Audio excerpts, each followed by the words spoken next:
बिना ताप के देखो ऊंचाई पर नहीं चढ़ा जा सकता। ये पहले से तैयारी कर लो। बड़े से बड़े भार का वहन भी ताप से ही होता है। जब हम कोई असत चेष्टा का विरोध करते हैं तो ताप पैदा होता है। वो ताप हमें चाहिए। अच्छे से समझ लीजिए, हृदय की बात कह रहा हूं, पर ऐसा कोई बिरला ही कर पाता है। जैसे अगर तुम्हारे हृदय में प्रभु मिलन की चाह प्रकट हो जाए, लालसा प्रकट हो जाए, फिर आगे का मार्ग बताना नहीं पड़ता, हो खुद हृदय में ताप होता है। बिना ताप के देखो ऊंचाई पर नहीं चढ़ा जा सकता। ये पहले से तैयारी कर लो। बड़े से बड़े भार का वहन भी ताप से ही होता है। जैसे ये बिजली है, एक ताप है, घर्षण से एक शक्ति पैदा होती है, ताप पैदा होता है। उस ताप से बड़े बड़े कार्य चला रहे हैं। हमारे हृदय में जहां ताप होता है हम उसको शांत करने के लिए प्रयास करने लगते हैं। जब हम कोई असत चेष्टा का विरोध करते हैं तो ताप पैदा होता है। वो ताप हमें चाहिए, वही ताप हमें उठाएगा। पर हम इतने अज्ञानी हैं कि उस ताप को हम शीतलता में बदलना चाहते हैं कि हम भोग लेते हैं या हम अमुक क्रिया कर लेते हैं जिससे वो ताप शांत हो जाए, वो जलन ना होने पावे। इसलिए ऊंचाई पर नहीं चढ़ पाता, कोई बिरला चढ़ पाता है। ये रहस्य है आंतरिक। बिना तपे जैसे मटकी रस रखने लायक नहीं होती, वो फट जाएगी। कच्ची मटकी में पानी एक चुल्लू डालो, पूरी मटकी बेकार हो जाएगी। उसे ताप चाहिए तभी वो रस ग्रहण करे। ऐसे ही हृदय में हमें ताप चाहिए, इसलिए जानबूझकर प्रभु देते हैं। नहीं, जरूरत उनको क्या है विपरीतता देने की, प्रतिकूलता देने की। वो जानते हैं हम उनके हैं, हमारी परीक्षा की जरूरत क्या है। लेकिन बिना ताप के जैसे मटकी पक नहीं सकती, ऐसे बिना ताप के आपकी चाहतें जो सांसारिक है वो मिटेंगी नहीं। वो ताप, उस ताप को हमें चाह करनी है, हमें चाहिए, वो दुख चाहिए। जैसे कुंती जी कह रही, वहां एक प्रीति का भाव प्रकाशित कर रही कि प्रभु दुख में मैंने आपको देखा है। उन्होंने तो प्रभु को देखा है, प्रभु से बात कर रहे हैं। हम प्रभु के देखने की बात कर रहे हैं। हम जो अपने हृदय के ताप को मिटाने के लिए प्रयास कर देते हैं लौकिक, यही हमारी ऊंचाई में बाधा है। जो हमारी ज्ञान की भूमिका, भक्ति की भूमिका, प्रेम की स्थिति, अच्छे से समझ लीजिए, अच्छे से समझ लीजिए, हृदय की बात कह रहा हूं। बिना इस ताप के आपकी भूमिका नहीं बदलेगी हृदय की। आप ऊंचाई पे नहीं चढ़ पाएंगे। ये आंतरिक यात्रा है। जहां आपको भगवान कृपा करके ताप देते हैं वहीं आप बिखर जाते हैं और उस ताप को शांत करने के लिए विपरीत आचरण कर देते हैं। अब फिर वहीं की वहीं नीचे स्थिति गिरती चली जाती है। किसी ने पूछा कि साधन करते करते इतने दिन व्यतीत हो गए, पर मुझे ना तो भगवान की प्राप्ति की इच्छा है ना भगवान प्राप्त हुए, तो इसका क्या कारण हो सकता है? हम भजन कर रहे हैं, बहुत समय से साधन में लगे हैं, ये मानो अपने सबका प्रश्न है। भगवान की प्राप्ति की इच्छा, हाहाकार मच जाएगा हृदय में। इच्छा तो एक बार तो इच्छा हो इनसे मिलने की। अभी तो केवल वाणी से भले बोल रहे हो, हृदय से नहीं। आवश्यकता उस इतनी हो जाए प्रभु की कि चैन ना मिले, तब उसे इच्छा कहते हैं। जैसे प्यासा आदमी, चाहे उसके आगे अमृत रखो, रबड़ी रखो, नहीं, उसे केवल पानी चाहिए। जब हमारी श्वास लेने की वृत्ति जैसे जल में डुबोने पर होती है, केवल अब हमें वायु चाहिए, श्वास, ऐसे जो हमारी चाह केवल भगवान चाहिए, केवल प्रभु चाहिए। जरूरी है, हमें जरूरी है, अत्यंत आवश्यक है। जीने के लिए जैसे जल वायु अन्न की आवश्यकता है, ऐसे जीवन जीवन नाथ के लिए उनके मिले बिना जीवन का अस्तित्व क्या? यही भटकना रहेगा, बार बार जन्म, बार बार मरण, बार बार भोग, क्लेश, अशांति। तो पूछा कि साधन करते करते इतना समय हो गया, ना तो भगवत प्राप्ति की इच्छा है और ना प्रेम है, तो इसका क्या कारण हो सकता है? तो आपको सच्ची बताएं, महापुरुषों के वचन है, इसमें आपका विषय सेवन है प्रधान कारण। ये जो बैलेंस बना के चलते ना, मन राजी रहना चाहिए। यही सबसे खतरनाक बात यही है साधक के लिए, मन राजी होना। किस किस में राजी हो रहा है? रसेंद्री में, जनेंद्री में, नेत्रेंद्री में। वह साधन चल रहा है, बहुत सुंदर बात है, साधन चल रहा है, पर आप अपने हृदय की जलन को बढ़ने नहीं दे रहे हैं, उसको किसी न किसी विषय से और वही ताप आपको ऊपर उठाना है, जो उठाने वाला है उसे तो शांत कर रहे हैं। तो भाई पहली बात यह है कि जब कभी कोई व्यापार करता है तो लाभ के लिए करता है। अगर उससे 100 रुपये की भी हानि हो जाए तो बर्दाश्त नहीं करता है। क्या जो आपने कहा कि हमारा बहुत समय से साधन भजन चल रहा है, क्या इस कोटि का आपका साधन भजन है कि आप अगर 10 मिनट भगवान को भूल गए तो आपको कैसा लगा? कुछ फर्क पड़ा? अगर आपको रोज 1000 रुपया लाभ मिलता है और आज 900 मिले तो 100 का घाटा तुम्हें चुभेगा। लेकिन क्या तुम्हारी दिनचर्या भजन जो भगवत प्राप्ति के लिए अवसर मिला है, इसमें प्रमाद करते हैं, भजन छूट जाता है, आपको चुभता है, आप जलते हैं? तद्विस्मरणेन परम व्याकुलते, आप व्याकुल होते हैं, इसका मतलब आपको अभी प्रभु के भजन में लाग नहीं हुआ, अभी भजन का महत्व तो नहीं है, एक वैसे दिनचर्या मात्र चल रही है। अगर भजन छूटने पर बेचैनी होती तो भगवान अब तक मिल गए होते, पक्का समझ लो। अरे उनके मिलने में कोई देरी नहीं है, हमारी चाह में देरी, यही शब्द ही नहीं है कि उनका हम कैसे वर्णन कर सकें। कृपा ही कृपा, वो इतने करुणामय हैं, इतने कृपालु हैं, इतने प्यारे हैं, इतने सहज दयालु हैं कि वाणी तो असमर्थ है उनकी महिमा कहने में। बस शर्त यह है कि अगर उनके मिलन की चाह, केवल उनके मिलन की चाह, वो किसी साधन पक्ष को नहीं देखते, मिल जाते हैं। पर हमारे हृदय में अभी चाह नहीं है।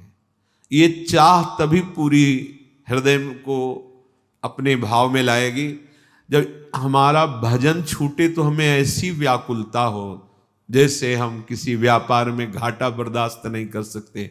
ऐसी कम से कम इतनी जलन तो होनी चाहिए। एक सीधी सी बात समझ लो, आप भगवान से मिलना चाहते हैं, ऐसी चाह हृदय में आई कि भगवान अंदर देख रहे हैं, वो देख रहे हैं कि आपकी चाह आ गई, तो आप फिर आगे प्रश्न नहीं कर सकते कि कब वो दर्शन देंगे, आपको उसी समय से अनुभव होने लगेगा। ये हृदय की बात है, किसी से जरूरत नहीं कहने की कि भगवान अब कैसे दर्शन देंगे, आगे क्या रास्ता है। आप केवल स्मृति इतनी संभालिए कि थोड़ी देर भी छूट जाने पर व्याकुलता पैदा हो जाए, बेचैनी पैदा हो जाए, क्योंकि भगवत प्राप्ति अखंड स्मृति से होती है। तैल धारावत अव्रावृत भजनात्, जिसका अखंड स्मरण, ये कहीं दूर नहीं है प्रभु, कहीं दूर नहीं। कोई ऐसा अंदर का करण ही नहीं जिस पर वो बैठे ना हो, सच्ची कह रहा हूं। ये केवल पर्दा हटने को, ये पर्दा हटाने के लिए ही अखंड स्मृति की बात हम कर रहे हैं।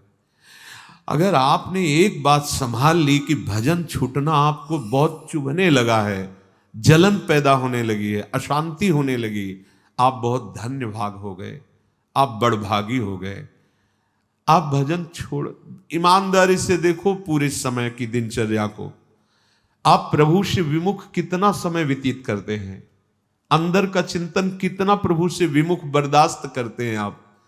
कैसे कैसे महाप्रेम की प्राप्ति हो, कैसे भगवत साक्षात्कार हो जब आप उसके सिद्धांत में नहीं चल रहे। स्मृति अखंड तैल धारावत, इसी का नाम भगवत प्राप्ति है। यहीं से सब कुछ प्राप्त हो जाता है। भगवान का मिलना दुर्लभ नहीं है। तस्याहम सुलभा पार्थ नित्युक्त योगिना, उसके लिए मैं सुलभ हूं। अनन्य चेता सततम यो माम स्मृति नित्यशा, जो निरंतर मेरा स्मरण करता है। संसार के जितने भोग पदार्थ, अवस्था, पद, रुपया, पैसा, मित्र, जो भी एक तरफ ये है सब, और एक तरफ प्रभु के मिलन की चाह है। देखो आपके अंदर क्या है। ये खुद न्यायाधीश बनिए आप कि आप किस कोटि के साधक हैं, आप किस कोटि की उपासना। एक तरफ ये सब और एक तरफ प्रभु के मिलन की चाह, आप किससे स्वीकार करते हैं? बोले प्रभु के मिलन की चाह। तो फिर स्मृति अबाध होनी चाहिए, अबाध स्मृति। बर्दाश्त कैसे हो रहा है प्रभु का विस्मरण होना, प्रभु को भूल जाना कैसे हो रहा है तुम्हारे जीवन में? इसका मतलब अभी इधर महत्व है, प्रभु का महत्व नहीं है। चाहे जैसी प्रत्येक परिस्थिति हो, चाहे जैसी चित्त की अवस्था हो, चाहे जितना प्रतिकूलता या अनुकूलता हो, तुम्हारा भगवत स्मरण का तार नहीं टूटना चाहिए। अगर इसी जन्म में भगवत प्राप्ति करनी है, भगवत प्रेम में डूबना है, तो स्मृति का तार तुम्हारे न तोड़ पावे कोई धन, कोई संपत्ति, कोई पद, कोई प्रतिष्ठा।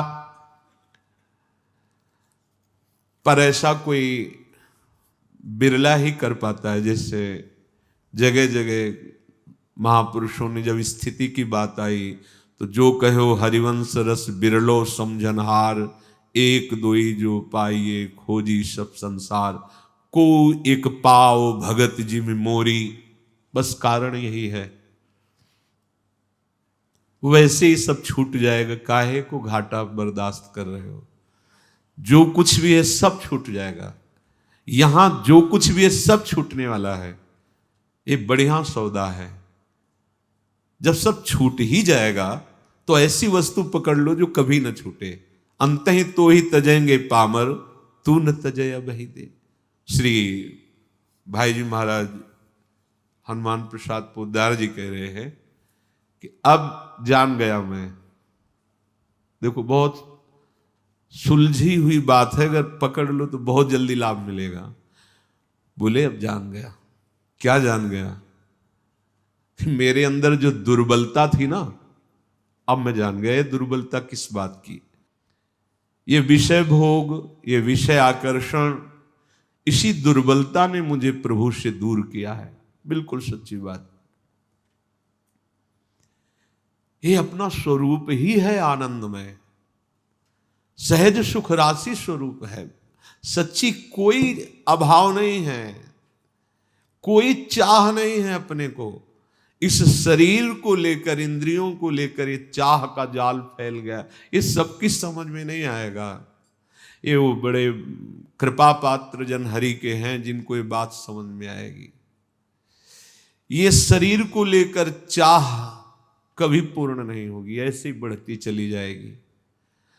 जब तक आप अपनी दुर्बलता को समझेंगे नहीं, त्यागने की भावना नहीं करेंगे, तब तक आगे नहीं बढ़ पाएंगे।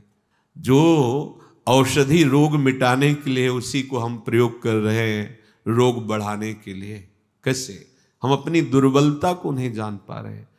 हाँ, अधिक भोग सामग्री संग्रह कर लेना, अधिक लोक रिझावा कर लेना, हम अपनी उपलब्धि समझते हैं। क्या है ये? दुर्बलता नहीं तो और क्या है? जिस शास्त्र शब्द से, जिन वाक्यों से, महावाक्यों से हम माया का नाश करके अपने स्वरूप में स्थित हो, उसी से हम माया का बढ़ावा कर रहे हैं, वासनाओं का बढ़ावा कर रहे हैं, उसी से द्वैत की और पुष्टता कर रहे हैं। क्या ज्ञान है? क्या भक्ति है? क्या उपासना है? मैं जान गया ये मेरी दुर्बलता है। उपासक समझो, बहुत बहुत सूक्ष्म बात है। ज्यादा क्रिया प्रधान भगवत प्राप्ति नहीं होती। भगवत प्राप्ति आंतरिक चिंतन प्रधान होती है। ये बहुत साधन करने के बाद जब बड़े बड़े महापुरुषों को समझ में आया है तो वो एक क्षण में तुम्हें दे रहे हैं। तभी तात स्वर्ग अपवर्ग सुख धरी तुलाय कंग तुलनताय सकल मिली जो सुख लव सत्संग। ये भाग दौड़ से भगवत प्राप्ति नहीं होती। ये कोई बाहरी यात्रा नहीं है, ये अंतर की यात्रा है। आप अपनी दुर्बलता को पकड़ लीजिए और उसे मिटाइए। कह रहे भाई जी, जान गया जो भरी हुई है दुर्बलता मेरे अंदर। क्या प्रभु कृपा करके मानव देह दिए, सत्संग दिए, भजन मार्ग दिए। अब हम इसका प्रयोग कर रहे हैं विषय साध्य के लिए।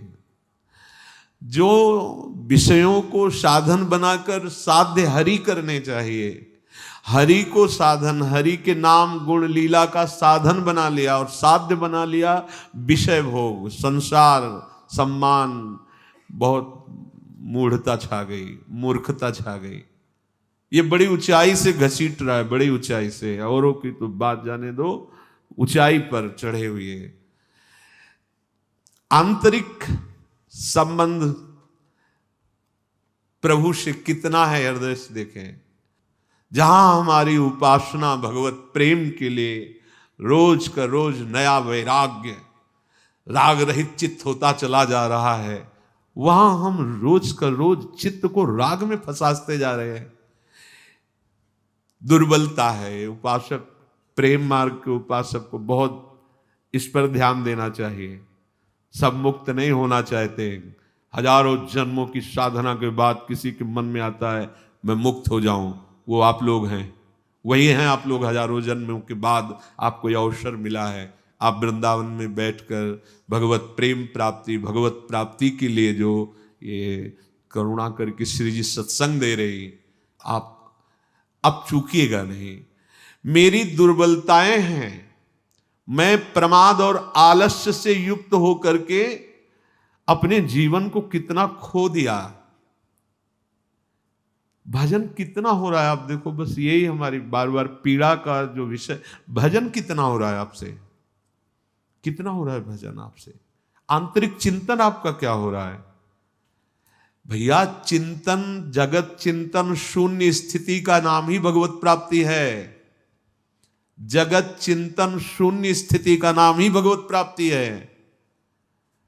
क्रियाएं खूब मांगलिक कर रहे हो, चिंतन जगत का हो रहा है, ये परमार्थ की बातें नहीं हैं। शुभ आचरण है, शुभ कर्म है। इस जीवन मुक्त होने के लिए, माया मुक्त होने के लिए, परम सुख प्राप्ति के लिए, भगवत साक्षात्कार के लिए जगत चिंतन शून्य होना है। अब आप इसे अंदर से देखो तो कह रहे दूर करूंगा इन दुर्बलताओं को प्रभु आपका बल पा करके। अब मैं कभी प्रमाद आलस्य नहीं आने दूंगा, भजन को संभालूंगा पर अभिमान भी नहीं करूंगा। कभी तनिक अभिमान, थोड़ा भी अभिमान नहीं करूंगा, क्योंकि आपके बल से ही ये बात हो सकती है। भजन संभालो, भजन संभालो, आंतरिक चिंतन संभालो। आंतरिक चिंतन यदि नहीं संभल रहा, बहुत देखा है, बड़ी बड़ी अवस्थाएं व्यतीत हो जाती हैं बाहरी। हमारे प्रभु को सिर्फ चिंतन चाहिए, सिर्फ आपका चिंतन। जागतिक चिंतन छूटे, निरंतर नाम रूप लीला धाम। अभी डूब जाएंगे, अभी नाम बाणी जहां श्याम श्यामा तहां। सेवक शरण सदा रहे, अनत नहीं विश्राम। कह बाणी हरिवंश की, कह हरिवंश नाम। अपने जिस मार्ग में चल रहे हैं उसको तो समझे। प्रत्येक क्रियाएं जांच करके करो। दूसरों की तरफ मत देखो, आप अपने को देखो। आपकी क्रियाएं भगवत प्राप्ति में सहयोगी हो सकती हैं यदि अभिमान रहित होकर केवल आज्ञा पालन के अनुसार, कर्तव्य पालन के अनुसार हो, किसी कामना या संकल्प भावना से नहीं। प्रभु जैसे मुक्त भाव से सबको आनंद प्रदान कर रहे हैं, ऐसे ही तुम प्रभु के दास हो। तुम्हारे द्वारा मन से, वचन से, कर्म से सबको आनंद प्रदान करने वाली चेष्टा हो। अभी आपकी दुर्बलता नष्ट हो जाएगी। भाई जी महाराज कह रहे हैं, तुम्हें कितनी पीड़ा हुई है जन्म जन्मांतरों में, कितने भटके हो, तुम्हें अगर याद आ जाए तो अभी भाग पड़ो प्रभु की तरफ। पर ये माया भगवती याद नहीं आने देती। देखो ना, इसी जन्म में मां के गर्भ में रहे क्या हमें कष्ट रहा, आपको याद है?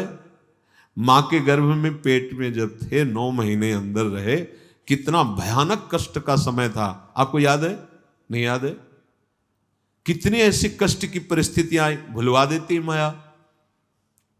जन्म जन्मांतरों से कितना तुम कष्ट भोगते चले आ रहे हो इस माया के आकर्षण में। अब संभल जाओ। मूर्ख कष्ट क्लेशों में खोया जीवन, तुम्हें भुला सुख मूल, होकर विमुख दया सागर से दुर्गंधित जालों के बीच। ये हमारी चित्तवृत्ति जो वासनाओं में खेल रही है, हे सुख मूल प्रभु, आपको भूलने के कारण ही ये दुर्दशा है। हमारे जीवन का जो लक्ष्य जब निश्चय हुआ सत्संग के द्वारा कि श्यामा श्याम की प्राप्ति, अब हृदय में एक क्षण भी हम श्यामा श्याम को ना भूलें। इनकी बातें मत सोचो।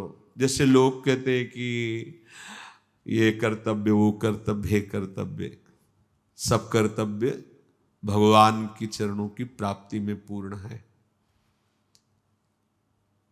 परम धर्म, परम लाभ भगवत प्राप्ति है। सब कर्तव्य पूर्ण हो जाते हैं भगवान की प्राप्ति में। पितृ ऋण, देव ऋण, मातृ ऋण, ऋषि ऋण, जितने सब पूर्ण हो जाते हैं। हमारा केवल जन्म भगवत प्राप्ति के लिए हुआ है। हमारा जन्म इधर उधर भटकने के लिए नहीं हुआ है। ये जो सृष्टि का कार्य कर्तव्य मानकर हम प्रभु को भूल जाते हैं, अन्य संबंधों को दृढ़ता से पकड़े हुए हैं, इसे कोई लाभ नहीं मिलने वाला। भले लौकिक धर्म की पुष्टता के लिए उनका वर्णन किया जाता है, लेकिन उनकी पूर्ति श्री कृष्ण चरणारविंद की प्राप्ति में है। सावै पुंसाम परो धर्मो यतो भक्ति अधोक्षजे। परम धर्म वही है, सब धर्मों की पूर्ति इसी में है कि प्रभु का सतत स्मरण करते हुए उनकी प्राप्ति कर ली जाए। वो है, हृदय में है, बस स्मृति अखंड चाहिए। इसलिए श्रीपाद कह रहे हैं कि जो वृंदावन का आश्रय लेकर प्रभु श्री प्रियालाल, श्री युगल सरकार के निरंतर चिंतन में रहता है, तो बहुत शीघ्र यहां प्रेम का अनुभव हो जाता है। यहां खेल रहे प्रियालाल वृंदावन में, बस जरूरत स्मरण की है, स्मृति की है। खूब देखो सत्संग हो रहा है, खूब चर्चाएं हो रही है, परिवर्तन कहां हो रहा है? हृदय में देखो परिवर्तन क्यों नहीं हो रहा है? चिंतन, आपका चिंतन असत हो रहा है, आपका रागात्मक चिंतन हो रहा है, इसलिए बात नहीं बन गई। तो इस जीवन का परम लाभ प्रिया प्रीतम की प्राप्ति, प्रिया प्रीतम की प्राप्ति का स्वरूप संसार का विस्मरण, हृदय में निरंतर श्यामा श्याम, श्यामा श्याम, श्यामा श्याम, ये जन्म दे दो श्यामा श्याम के लिए, सारे कर्तव्य कर्म पूर्ण हो जाएंगे। ये भ्रम मत रखो कि तुम्हारे किए कुछ हो रहा है। ए अनंत ब्रह्मांडों का संचालन, वो महान ईश्वर, उसी के तुम एक अंश में हो। तुम चिंता मत करो, अपना भार प्रभु को दे करके निश्चिंत हो जाओ। जो आज्ञा है उस कर्तव्य का पालन करो और इस